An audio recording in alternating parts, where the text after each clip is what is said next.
Investment आ रहा है, नए नए इंस्टीट्यूशंस आ रहे हैं, IIM हो, IIT हो, एम्स हो, निफ्ट हो, कोई ऐसा इंस्टीट्यूट नहीं है नेशनल लेवल का, राष्ट्रीय कक्षा का, जो आज जम्मू कश्मीर में काम करने के लिए जिसका निर्णय नहीं हो गया है।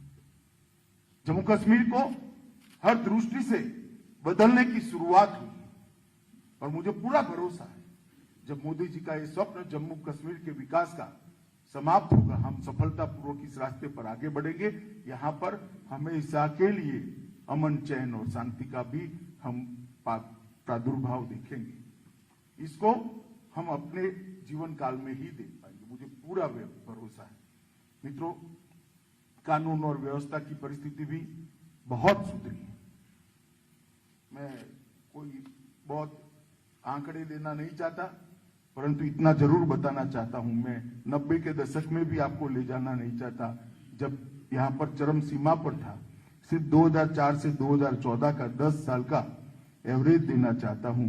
आम नागरिकों का मृत्यु उस वक्त कुल 10 साल में 2081 हुआ था, तो 208 आम नागरिक सालाना मारे जाते थे और सुरक्षा बलों के 105 जवान मारे जाते थे।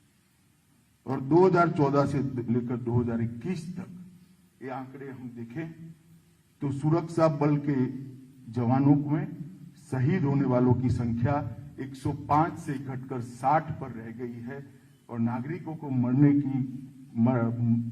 की घटनाओं की संख्या और व्यक्तियों को मारे जाने की संख्या 208 से घटकर केवल 30 रह गई। ये बताता है कि इस फैसले को जम्मू कश्मीर के अवाम ने भी स्वीकारा है और आपकी मुस्तैदी ऐसी है कि इसमें खलल डालने वाले सफल नहीं होते हैं। चाहे जम्मू कश्मीर पुलिस हो, मेनली CRPF, जहां तक बॉर्डर की सुरक्षा का सवाल है सेना और BSF, एयरपोर्ट की सुरक्षा का सवाल है CIFS, मदद में SSB के भी जवान यहां पर लगे हैं। इस सबने मिलकर कानून और व्यवस्था की परिस्थिति को बहुत अच्छे तरीके से संभाला है। इसलिए मैं देश के गृह मंत्री नाते इस सभी बल के जवानों को आपको प्रतीकात्मक समझते हुए बहुत बहुत साधुवाद और उनको अभिनंदन देना चाहता हूं कि आपने बहुत अच्छा काम किया है। पत्थरबाजी की घटना भी अगर ढूंढ कर ढूंढनी पड़े तब नजर में आती है। एक जमाना था कि कश्मीर के अंदर पत्थरबाजी आम, आज पत्थरबाजी की घटनाओं में भी बहुत कमी आई, मगर मैं आज आपको कहना चाहता हूं कि इससे हमें संतुष्ट होने की जरूरत नहीं। 30 नागरिकों की भी जान क्यों जाए? आतंकवाद के प्रति इसके विरोध में नरेंद्र मोदी सरकार की जीरो टॉलरेंस की नीति है, हम इसको सहन ही नहीं कर सकते। ये मानवता के खिलाफ, और जो लोग इस गतिविधि में लिप्त हैं वो जघन्य कृत्य कर रहे हैं और उससे आम जनता को बचाना, कश्मीर को बचाना और उनको सुरक्षित रखना हमारी प्राथमिकता होनी चाहिए, हमारी प्रायोरिटी होनी चाहिए। और जब मैं CRPF के कैंप में आया हूं तब CRPF का एक उज्जवल इतिहास है। अभी अभी पुलिस दिन गया है, अभी अभी गया है। सभी CAPF और सभी राज्यों की पुलिस के लगभग 36,000 से थोड़े कम मगर 36,000 कह सकते हैं, इतने जवानों ने अपना सर्वोच्च बलिदान इस देश की कानून और व्यवस्था और आंतरिक सुरक्षा को संभालने के लिए दिया है। CRPF के भी 2200 से ज्यादा जवान शहादत को खुद ही निमंत्रण देते हुए इस देश के लिए सर्वोच्च बलिदान दिया है, हम उसको भुला नहीं सकते। कल सुबह मैं जाने से पहले शहीद स्मारक पर सभी देश के पुलिस बल के जितने भी जवान शहीद हुए हैं उनको प्रतीकात्मक रूप से CRPF के शहीद स्मारक पर श्रद्धांजलि देकर ही यहां से जाऊंगा। मित्रों, मैं एक और चीज की ओर आप सबका ध्यान दिलाना चाहता हूं। नरेंद्र मोदी सरकार ने CAPF के जवानों के लिए ढेर सारे काम करे। 1300 मकान बनाए, कई पोस्ट बनाई है, कई बंकर बनाए हैं, कई प्रकार के छोटे छोटे सुधार भी किए हैं। हालांकि इससे आपकी सभी तकलीफें दूर हो गई ऐसा मैं नहीं मानता, परंतु काफी गति बढ़ाई।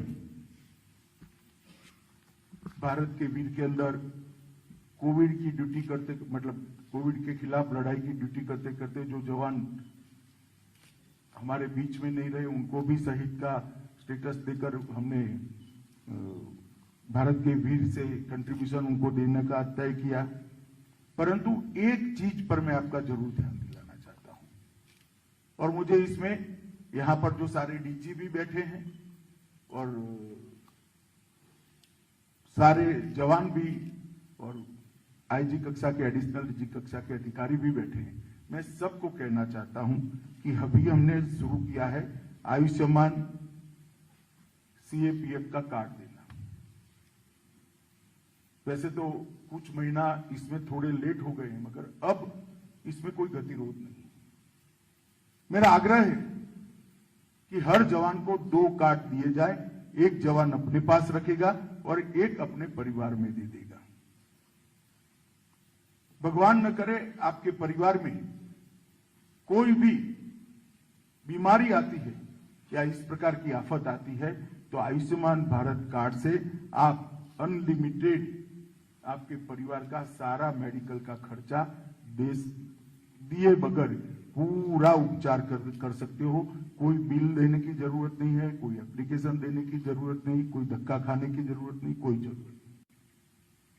ना आपको बिल अप्रूव कराने के लिए यहां इतने सारे कागज जमा कराने, कुछ नहीं कराना है। घर में एक कार्ड दे देना है। एक कार्ड के अंदर ही इनबिल्ट होंगे आपके सारे परिवारजनों के नाम, सारे परिवारजनों के नाम, और वहीं पर वो स्वैप कर पाएंगे। तो मित्रों, मेरा आप सबसे आग्रह है कि इसके इम्प्लीमेंटेशन के लिए विशेषकर जो अधिकारीगण वो पूरा ध्यान दे और उसको नीचे तक परकोलेट करें। क्योंकि जब आप यहां सीमा पर होते हो, पुलवामा जैसी जगह पे होते हो, जम्मू कश्मीर में पोस्टिंग होता है, तब भारत सरकार का दायित्व है कि आपके परिवार की चिंता आप पर नहीं होनी चाहिए, भारत सरकार पर होनी चाहिए। और ये संवेदनशीलता के साथ हमने इस योजना को लागू किया है। मित्रों, मैं बहुत ज्यादा बात करना नहीं चाहता। फिर से एक बार जिस मुस्तैदी के साथ आपने जम्मू कश्मीर सेक्टर हो या वामपंथी उग्रवाद का हो या नॉर्थ ईस्ट का, सभी सेक्टरों में मोर्चा संभाला है, कम से कम मैं तो आश्वस्त हूं कि सीआरपीएफ का डिप्लॉयमेंट है, कुछ नहीं होने वाला है। देश में कभी भी कहीं पर भी दंगे हालांकि अब कम होते हैं, अच्छा ही है कम होते हैं, मगर कहीं भी दंगे होते हैं, चुनाव होता है, तो राज्य के मुख्यमंत्री का फोन आएगा तो मुझे तुरंत कहेगा, भाई साहब रैपिड एक्शन फोर्स और सीआरपीएफ को भेजिएगा। ये जो क्रेडिबिलिटी बनाई है हमारे लोगों ने, ये विश्वसनीयता जो खड़ी की है, एक कठोर परिश्रम और बलिदानी जज्बे के कारण खड़ी हुई है। मेरा आप सबको आज विनंती भी है कि परंपरा को हम आगे बढ़ाएं और उज्जवल बनाएं, और आने वाले दिनों में अच्छे से अच्छी पढ़ाई लिखाई करने वाला व्यक्ति भी सीएपीएफ में ज्वाइन करने के लिए अपने आप को देश की सेवा का जरिया समझते हुए समर्पित करे। इस प्रकार का उज्जवल इतिहास हम सभी सीएपीएफ का बनाएं। आज आप सभी को मिलकर साच अर्थ में हृदय में बहुत आनंद हुआ। फिर से एक बार पुलिस बल के जो 36,000 के करीब जवान शहीद हुए हैं, वो सबको पूरे देश की ओर से, नरेंद्र मोदी सरकार की ओर से हृदय से श्रद्धांजलि देकर मेरी बात को समाप्त करता हूं। भारत माता की जय।